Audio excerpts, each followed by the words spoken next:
Farmers. Who do you picture when you think of them? Did you know that women make up almost a third of farm operators in Canada? And did you know Ontario has the largest proportion of women farmers? As in other professions, women in agriculture today are empowered to succeed, but it hasn't always been this way. During the Second World War, Canada answered a desperate call from our British allies. The war meant that they were getting short of food. Supplies were difficult to get from Europe because of Nazi submarines keeping ships away and planes bombing much of England, including farmland. Canada had to help. That's when 40,000 young women volunteered on Canadian farms to increase food production. They replaced men who had gone off to fight. Dad was very interested in military and wanted to support it in every way he could. He was an officer in the First World War. So different from Thunder Bay and of course different from Saskatchewan where we had no trees whatsoever. 80 years ago, many people didn't think women were capable of doing such hard physical labor. In the midst of all that doubt, there was a single mission: to increase food production and feed millions of people. It was an enormous task, and there were many people who thought it would never work. Wow, were they wrong. They needed everybody they could get. Thousands of high school girls arrived in camps wherever they were needed. But soon they were experiencing the harsh reality of working the fields.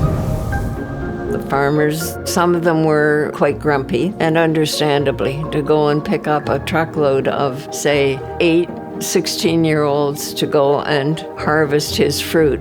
It must have given him nightmares. Now they've got the peaches modified that there's not so much fuzz on them, but then there was. And this peach fuzz would get around your neck and under your arms and in your ears and down your shirt, and it was itchy. It was so itchy, some of the girls ended up with a rash.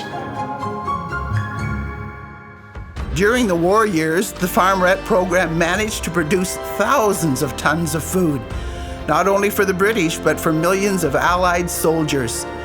The Farmerettes even helped to feed local European populations and prisoners of war in Canada.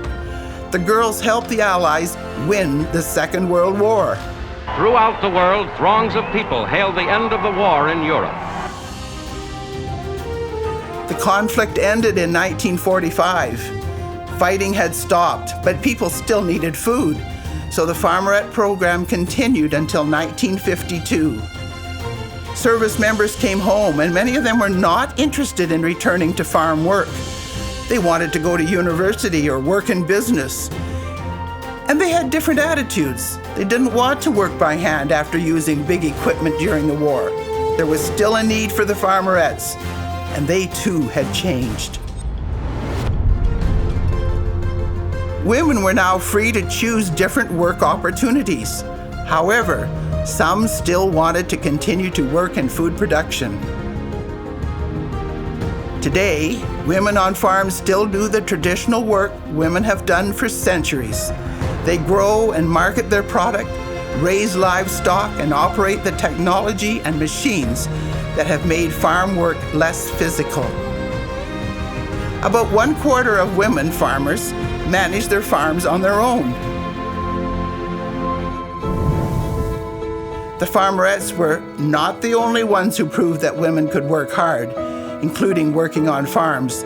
They help clear the way for women farmers today to take on a larger role in agriculture.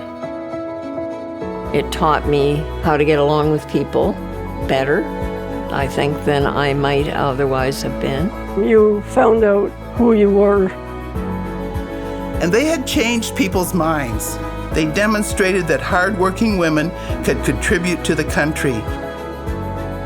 We all came home with that sense of pride that we had contributed to our country and to the farmers. and they showed that service comes in many forms.